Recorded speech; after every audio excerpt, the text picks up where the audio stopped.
What's up guys? Today I'm doing a video on a P226. I've always wanted a P226. There's something about the aesthetics that have always appealed to me. I like the boxy look of it, but it has those Sig lines that I fall in love with. I just love the way this pistol looks.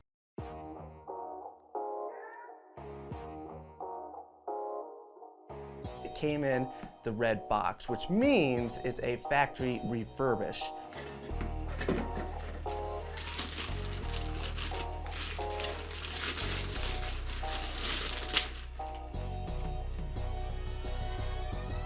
I've taken the gun apart and most of the parts don't have the same serial number, so I think a lot of the internals have been replaced on this pistol. And the aesthetics, it looks brand new. I mean, if you look at the barrel hood, it didn't even have hardly any marks on it. So it looked like a brand new gun, aside from one minor blemish right by the rail. There's just a little corner. I'm missing some finish, just a corner of it. Aside from that, this gun looks brand new.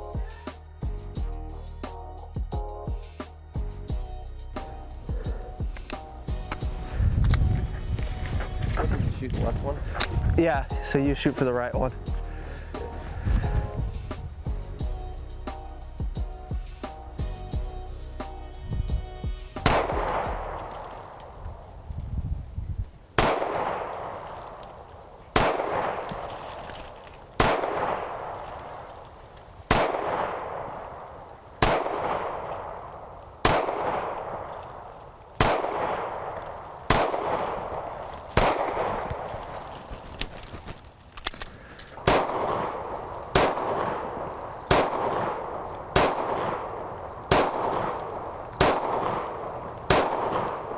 That was a good group.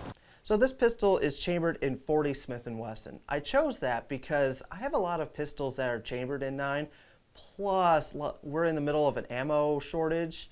Last time 40 cal was kind of untouched at the stores. So I thought maybe I could get some 40s easier than I can get 9s. And well, I was able to get 100 rounds.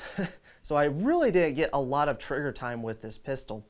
These magazines that come with it hold 12 rounds, and they're very smooth to load, up to 10 rounds. You can do it by hand, but once you get to 10, you kind of need a loader to finish it out. I was able to do it, but you definitely have to use a lot more pressure to get those last 2 rounds in. But these are Metgar magazines, and they're very smooth to load. It doesn't sound like it because of the spring, but it's very smooth to load these magazines. Now, the first time I took this thing to the range, it had some failures to feed. I think only two. And with just a little bit of an assist from the back of the slide, it was able to feed. The ammo I found might be the culprit. It was some Blazer brass, and it was flat nose, so maybe that was to blame. I will say when you're assisting it, it felt smooth going into the chamber, so it could be break-in, it could be ammo. I think what I'm going to do is I'm going to take this pistol apart and polish that feed ramp and give it a nice slick finish. I think I paid about yeah, they just skyrocket. Now, when I first got this pistol, the decocker, I kept trying to use it as a slide release. It was something I had to train out of myself. It's a double action, single action pistol. And when it's in single action, if you wanted to carry it, you would hit that decocker and let the hammer forward. I really do like it. It's really smooth. It's right in the right place, in my opinion, versus like a M9 where it's on the slide. It feels a little uncomfortable, plus it's loud. This, I really do like. But when I first got this pistol, I knew what it was, but I kept, like, if I wasn't looking right at the pistol, I kept hitting this instead of the slide release to make the slide go home, so I was doing that. But honestly, it's just something I was easily able to train myself out of. Like I said, the controls are very intuitive once you get onto them. The slide release is right where I'd want it. The decocker is easy to actuate. The mag release is right where I'd want it. I don't have to shift my grip to hit it. But if you have smaller hands, that's something that you would have to keep in mind. but I do really like the controls on this pistol, and it feels great. It's got this textured grip that came with it. It's one piece that wraps around. It's kind of a clean look because there's no holes for the grip screws. I really do like the aesthetics of it, and it feels good in the hands. It's a nice grip. The front strap, it's got some serrations on it. It definitely is not as much of a texture as this grip, so some people might complain about it. The sights on this pistol I love. They're night sights, and they're very bright green dots when you turn off the lights. And getting a sight picture is so easy with this pistol. I do love it. And the way this gun just feels in my hands, it just, I'm starting to understand why people would be a Sig fanboy, because this gun does feel incredible.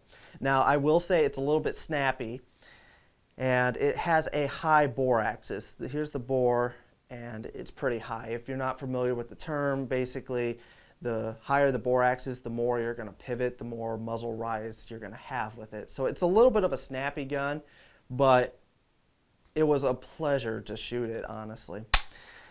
Now let's talk about accuracy.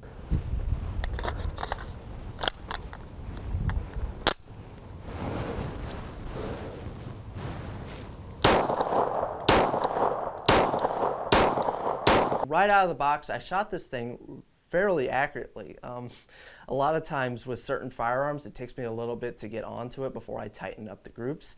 On this pistol, it felt natural, and I had some pretty good groups. And even if I was shooting fast, I was having some pretty tight groups with this pistol. So honestly, if I was going to open carry, this would be a consideration because I shot it so well right out of the box. Now, disassembly is really easy.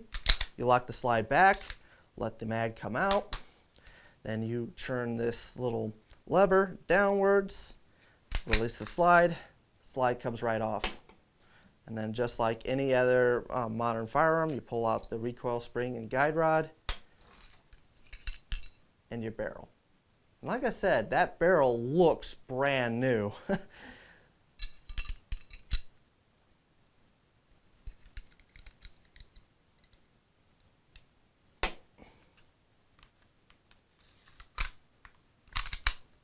See how quick that was? It is really easy to disassemble. Now, funny story, this is actually the second P226 that I've ever owned, but the first one I ever shot. I had an old one that had no rail on the front, and I couldn't get past that. I hated it. The gun just looks goofy without that front rail, because this is a boxy look, and then you have a 1911 style curve at the front. It just seemed out of place, and I couldn't get over it. I ended up selling it and buying this one immediately. Just that front rail, this squared off look, it needs the rail. The P226 needs the rail. I would love to get a Surefire X300 to put on it because I think that flashlight just looks the best on this pistol, but I don't know if I'm going to do that for a pistol that I'm probably not going to ever carry. I bought it because I like the 226. And I was hoping that 40 cal would be a little bit more available and give me something to shoot while the 9mm was sold out everywhere, but whatever. Anyways, I love this gun. I have very little complaints.